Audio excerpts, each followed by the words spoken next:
C'est un événement qui fera date en France, l'arrêt du premier des deux réacteurs de Fessenheim, la doyenne des centrales nucléaires françaises en activité depuis plus de 40 ans. Après l'arrêt des réacteurs débutera le démantèlement de la centrale qui prendra de nombreuses années. Avant d'en parler avec un invité, faisons le point sur l'énergie nucléaire en Europe. Il y avait jusqu'à présent dans l'Union européenne 126 réacteurs au total, répartis dans 14 pays. Et vous le voyez sur cette carte, la France qui compte le plus grand nombre de réacteurs, 58, bientôt donc 56, avec l'arrêt des deux réacteurs de Fessenheim. Suivent le Royaume-Uni, 15 réacteurs, la Suède, 8. L'Espagne, l'Allemagne ou encore la Belgique avec 7 réacteurs. Des réacteurs, et c'est important de le souligner, dont la puissance varie d'une centrale à l'autre. Et puis vous l'avez constaté sur cette carte, pas de centrale nucléaire au Portugal ou en Italie. L'Italie qui est sortie du nucléaire en 1987. Ce qui est intéressant de voir aussi, c'est la part du nucléaire dans le mix énergétique à côté d'autres sources d'énergie, des énergies fossiles, charbon, pétrole ou des énergies renouvelables comme l'éolien ou le solaire. Vous allez le voir donc sur cette carte, la part du nucléaire dans la production d'électricité est supérieure à 50% dans les pays suivants, Hongrie, Slovaquie, Belgique, jusqu'à 72% en France. A l'inverse, voici les pays dont la part du nucléaire est parmi les plus faibles en Europe. Il y a notamment les Pays-Bas avec 3%, ou encore l'Allemagne qui produit la plus grande partie de son électricité avec des sources fossiles. Revenons à la fermeture de la centrale de Fessenheim en France. Quelles vont être les conséquences sur la production d'électricité ? Eh bien, vous allez le voir avec ces chiffres. Cette centrale avait 2 réacteurs d'une puissance chacun de 900 MW, ce qui correspond à la consommation mensuelle d'électricité de 400 000 foyers. On retrouve tout de suite Frédéric Ménage, directeur de l'expertise de sûreté à l'IRSN, l'Institut de radioprotection et de sûreté nucléaire. Bonjour. Bonjour.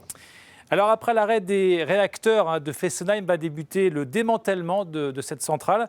C'est un processus long et délicat. Quelles en sont les principales étapes ?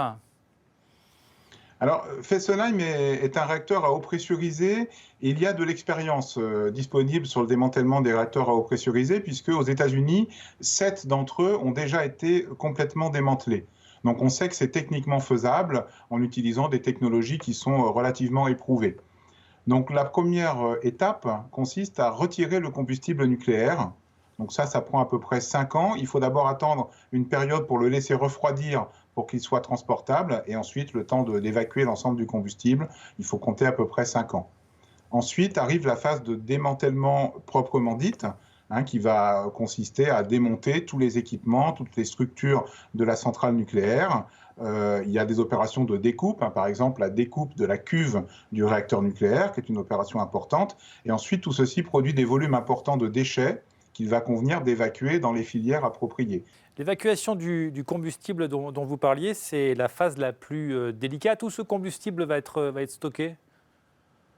Alors le combustible est emmené vers l'usine de La Hague pour être retraité comme n'importe quel combustible. Donc ça, c'est une phase qui n'est pas très délicate parce qu'elle est faite périodiquement, régulièrement. Il y a du combustible qui part des centrales nucléaires pour aller à La Hague. Ce sera exactement la même chose. C'est ce qui suit qui est plutôt nouveau. La partie démantèlement, c'est vraiment un projet industriel à part entière qui n'est pas la même chose que d'exploiter une centrale nucléaire. Alors, vous le disiez, il n'y a pas que Fessenheim qui est démantelé, d'autres centrales dans le monde ont été démantelées.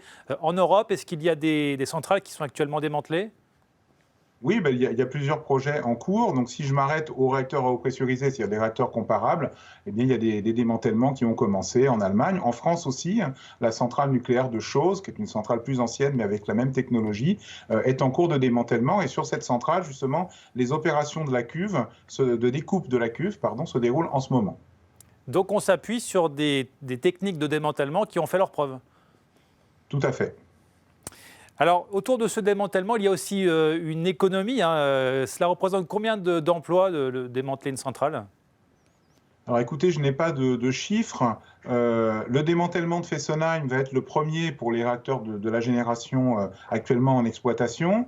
Il y en aura d'autres qui viendront plus tard. Et un des enjeux, c'est clairement de développer une filière industrielle pour pouvoir, d'une part, assurer tous ces démantèlements, mais aussi traiter l'ensemble des déchets, hein, puisque le démantèlement d'une centrale crée un volume important de déchets.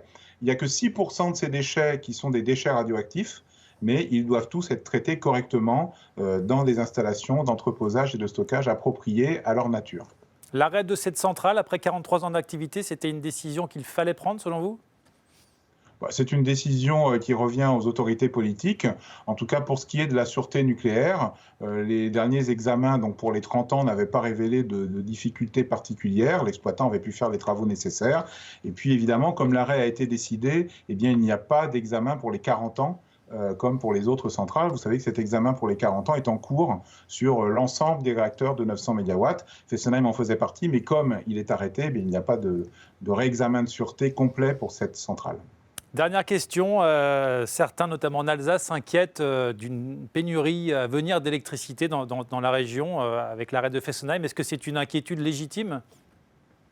Alors vous savez, nous, à l'IRSN, on s'occupe surtout de sûreté nucléaire et pas vraiment de la répartition du réseau en France. Donc ça, il faudrait poser la question au régulateur du réseau d'électricité français. Merci beaucoup Frédéric Ménage. Je rappelle que vous êtes directeur de l'expertise de sûreté à l'IRSN, l'Institut de radioprotection et de sûreté nucléaire. Merci beaucoup. Merci.